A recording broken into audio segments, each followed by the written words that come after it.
Почитувани новинари, почитувана јавност, денес претеничката група на ВМРО-ДПМН и Коалицијата за обнова на Македонија поднесе барање до пратеникот Панчо Минов, председател на Комисијата за деловнички прашања и прашања од етичкиот кодекс, да закаже во најкосможен рок седница на која што ќе се расправа за тешките повреди на етичкиот кодекс од страна на пратеникот и председател на Собранието Талат Џафери, кои што беа направени на 11 мај.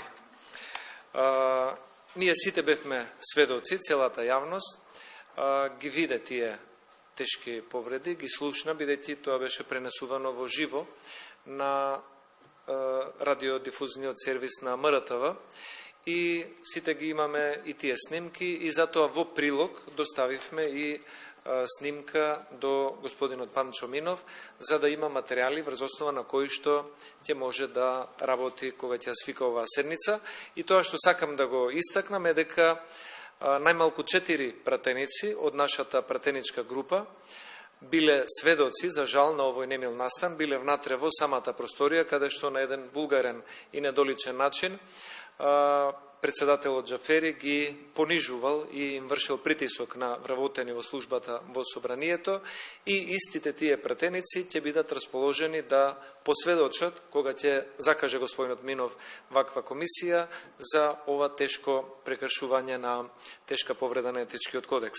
И би сакал тука јавноста да ја запознам дека господинот Талат Џафери лично на 11 јуни 2018 година го има подпишано етичкиот кодекс за однесувањето на пратениците во Собранието, каде што во член 14 е предвидено како тешка повреда на кодексот доколку некој пратеник врши притисок или недостоинствено се однесува кон вработени во Собранието. И ако ова важи за сите пратеници, треба да важи и за првиот меѓу еднаквите. Затоа што етичкиот кодекс не би имал смисла ако не важи за пратениците од владеачкото мнозинство.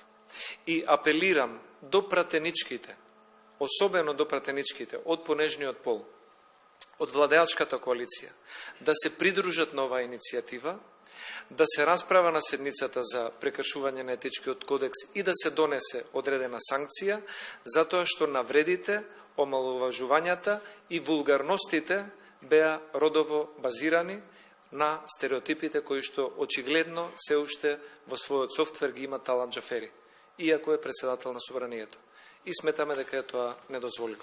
Се надевам дека пратеникот Панчо Минов нема да одолговлекува и дека ќе закаже оваа седница во најкосможен рок, за да можеме со аргументи да донесеме и санкција за спикерот Талат Џафери. Повелете доколку има прашање.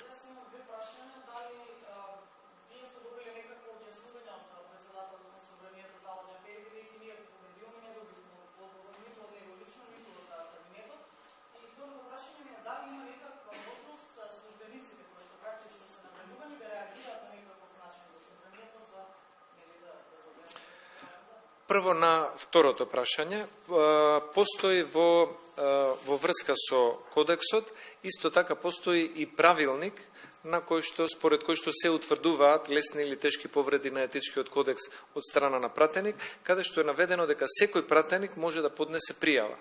Не се наведени службеници.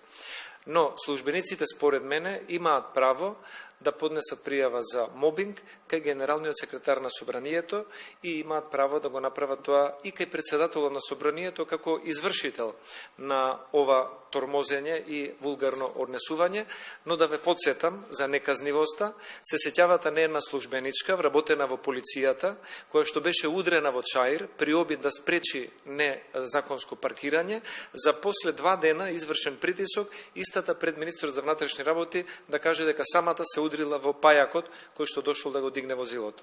Ние сме загрижени за службениците дека може да им се случи дополнително тормозење при евентуална пријава, иако ги поддржуваме и ги охрабруваме да го направат тоа.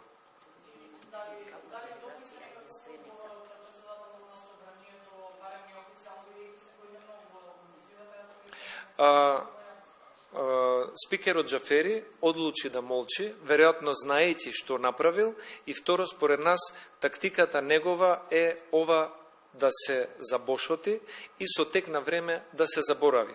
Затоа е првиот председател на Собранието кој што одлучил да оди надвор на студиска посета. Одсутен ќе биде околу 7 или 8 дена. До сега на такви студиски посети оделе службеници, понекогаш и пратеници, но никогаш не оделе председатели на Собрание. Затоа свесно во ова собрание денес не мора опозицијата да блокира никого, бидејќи владеачкото мнозинство со отсуството на Талат Џафери е само блокирано.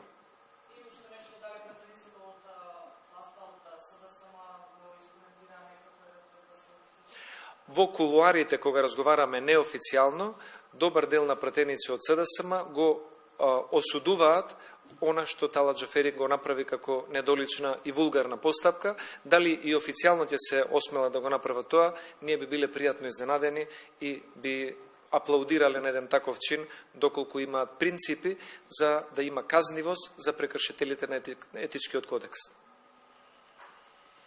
Повелете дали има други прашања?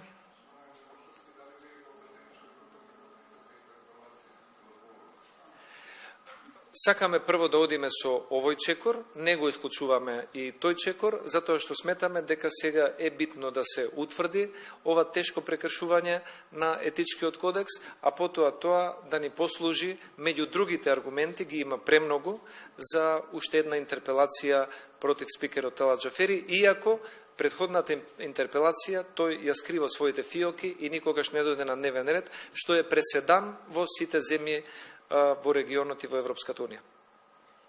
Дали до сега имало казнет, условно кажано, пратеник во врска со прекршување на етичкиот кодекс? Прва пракса ќе бидела да заседава комисијата.